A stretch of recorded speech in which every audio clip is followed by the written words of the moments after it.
భారతీయుడి ఛానల్కి స్వాగతం. జై శ్రీరామ్. హర హర మహాదేవ్.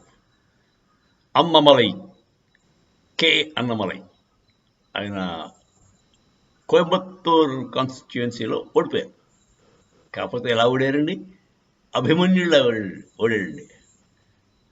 36 మందిని పోటీ పెట్టారండి వాళ్ళు. ఏఐడిఎంకే డిఎంకే కలిసి 36 మందిని క్యాండిడేట్స్ని పెట్టారు. ఇతను 37వ వ్యక్తి. మొత్తం 37 మంది కోయంబత్తూరుకి పోటీ చేశారు. అంతమందిని ఎందుకు నిలబెట్టారో అర్థం కాదు. అంటే ఓట్స్ స్ప్లిట్ చేయడానికి, క్యాస్ట్ పరంగా ఆ పరంగా స్ప్లిట్ కొట్టడానికి. తర్వాత ఏమో ఏఐడిఎంకే అండ్ డిఎంకే కలిసిపోయాడు. కలిసిపోయి వాళ్ళు కుంభక్కైపోయి ఒకళ్ళనొకళ్ళు ప్రోత్సహించుకుంటూ డిఎంకేని గెలిపించారు. లేకపోతే కలవకుండా వాళ్ళు ఇండిపెండెంట్గా సపరేట్గా పోటీ చేసి ఉంటే అన్నమలై 100% గెలిచేవాడు. ఆయనకి 11% ఓట్ పర్సంటేజ్ వచ్చిందండి.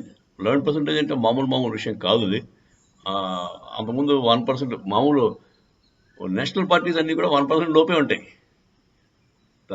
తమిళనాడులో, Congress as well as BJP. 2-3% వచ్చితే గొప్ప అనమాట. ఈ మాట 11% సంపాదించాడు ఆయన. అది ఇంకో మాట అన్నాడు అతను, విచిత్రమైన మాట. నేను కరుణానిధి కొడుకుని అంటే ఇప్పటికి సీఎం అయిపోయాడని, నేను కుప్పస్వామి కొడుకు కనుకన టైం పడుతుంది, ఇవాళ కాకపోతే రేపేనా అవుతాను అని చెప్పి చాలా ధైర్యం వ్యక్తపరిచారు. ఆయన ఫైటర్, వయసు ఉంది, మంచి ఆరోగ్యం ఉంది, గ్యారంటీగా నెక్స్ట్ టైం వస్తాడని సీఎం కింద అందరూ అనుకుంటున్నారు. నేను కూడా ఆశిస్తున్నాను. సరే, ఇప్పుడు ఇదిలా ఉందిగా, అతన్ని కించపరచడానికి, ఆయనకి మేకలు గొర్రెలు అంటే చాలా ఇష్టం అని చెప్పి, అసలు రైతు కుటుంబానికి చెందిన వ్యక్తి అండి. మేకలు, గొర్రెలు, ఆవులు అలాంటివి అంటే చాలా ఇష్టం అని చెప్పి అన్నాడు ఎక్కడో. మేకలు అంటే వీడికి ఇష్టం కదా అని చెప్పి ఆయన్నే మేకని పేచి ఆయన హేళన చేసి, తర్వాత ఒక వీడియో తీశారండి.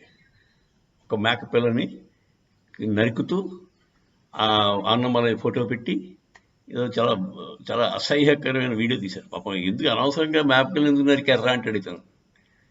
నేనున్నాను కదా, అంత దమ్ముంటే నా దగ్గర రండి, నేను కోయంబత్తూరులో ఉన్నాను, నాతో మాట్లాడదాం, నరకడం కాదు, నాతో మాట్లాడడం కండి సరదాగా అని ఈయన అన్నాడు. నేను ఇక్కడే ఉన్నాను కదా, పాపం అనవసరంగా ఎందుకు చెప్పారు మేక పిల్లని అని అతను బాధపడ్డాడు. అది తప్పే. యానిమల్ యాక్టివిస్ట్ అంతా ఏమైపోయారు? అలా చేయొచ్చా? క్రూయల్టీ టువర్డ్స్ యానిమల్స్ తప్పండి. అది అమ్మవారికి బలిస్తారు, అది తప్పదు. మనం తిన్నాకి అమ్మవారికి ముందు ఇచ్చి మనం తింటూ ఉంటాం. అంటే మనం అంటే తినేవాళ్ళు తింటుంటారు. సో అది మరి తప్పదు. టు సమ్ ఎక్స్టెంట్ అది యాక్సెప్టబుల్. కాకపోతే ఇంత క్రూరంగా ఎవరినో కించపరచడానికి ఒక మేకపిల్లని వీడియో తీసి చంపడం చాలా తప్పని నా ఉద్దేశం. మరి యానిమల్ రైట్స్ ప్రొటెక్షన్ యాక్టివిస్టులు వాళ్ళంతా ఏం చేస్తున్నారో తెలియదు.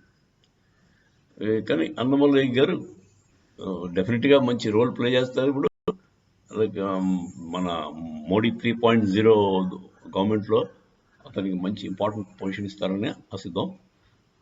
సౌత్ ఇండియా అంతా కూడా అతను చూసుకుంటాడేమో అని నా ఉద్దేశం. చూద్దాం ఏమవుతాం. జై శ్రీరామ్. హర హర మహాదేవ్.